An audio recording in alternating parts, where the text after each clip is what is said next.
Dinner with the Hypocrites, a table filled with self-proclaimed saints who hide behind their titles and masks of righteousness. They tout their devotion to justice, but their hearts are filled with judgment and superiority. Lazarus, the quintessential hypocrite, sits at the head of the table, pontificating about the virtues of compassion and empathy. Yet, his eyes gleam with condescension as he looks around the table, convinced of his own moral superiority. Their language is laced with piety, but their actions betray their true nature. They prey on the vulnerable, using their positions of power to manipulate and control. Their justice is selective, applied only to those who fit their narrow definition of worthiness. As the night wears on, the facade begins to crumble, revealing the rot of hypocrisy beneath. The contradictions between their words and actions become glaringly apparent, exposing the depths of their deceit. These hypocrites are masters of deception, using their titles and trappings of power to disguise their true intentions. But their rags of self-righteousness are filthy, stained with the dirt of their own corruption. They speak of love and acceptance, but their hearts are filled with hate and intolerance. They condemn others for their perceived sins while ignoring their own transgressions. The stench of their hypocrisy hangs in the air, a noxious cloud that chokes the life from those around them. Their presence is a cancer, eating away at the fabric of society. And yet they continue to deceive, to manipulate, and to control. They hide behind their masks of righteousness, convinced that they are above reproach. But their hypocrisy will ultimately be their downfall. Their deceit will be exposed and their true nature will be revealed. And when that day comes, they will be held accountable for their actions. Their downfall will be a reckoning, a moment of truth when their hypocrisy is laid bare for all to see.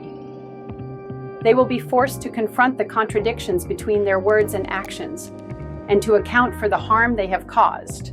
But until that day, they will continue to deceive and manipulate, using their power and influence to maintain their grip on society. They will continue to preach their twisted gospel of self-righteousness, convincing others of their own moral superiority. And they will continue to destroy lives, to ruin reputations, and to leave a trail of devastation in their wake.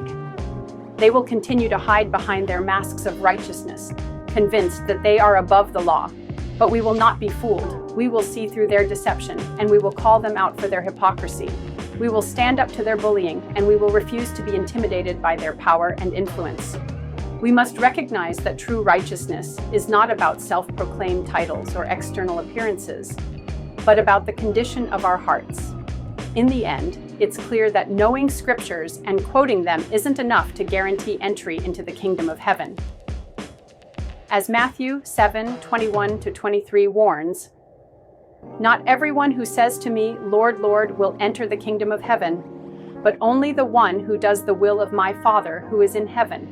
We must remember that true righteousness isn't about external appearances or knowledge of scriptures, but about the condition of our hearts.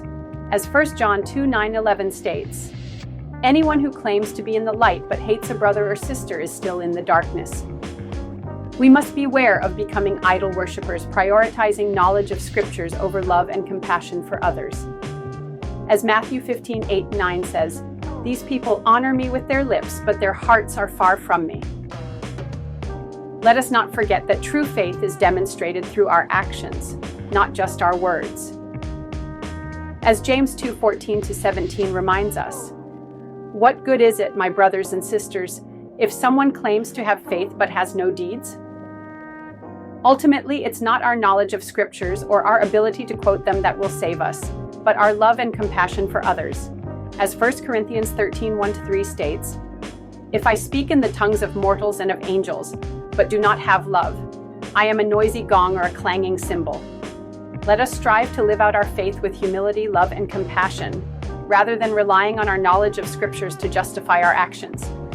In conclusion, create is still that title that's given by man, so either way a go. You can argue different titles. That one call one, but it would be another form of hypocrite to think that your name is going to be getting you into the kingdom when you're hard. It's been a hypocrite against your sister and brother for a title. That's all been created.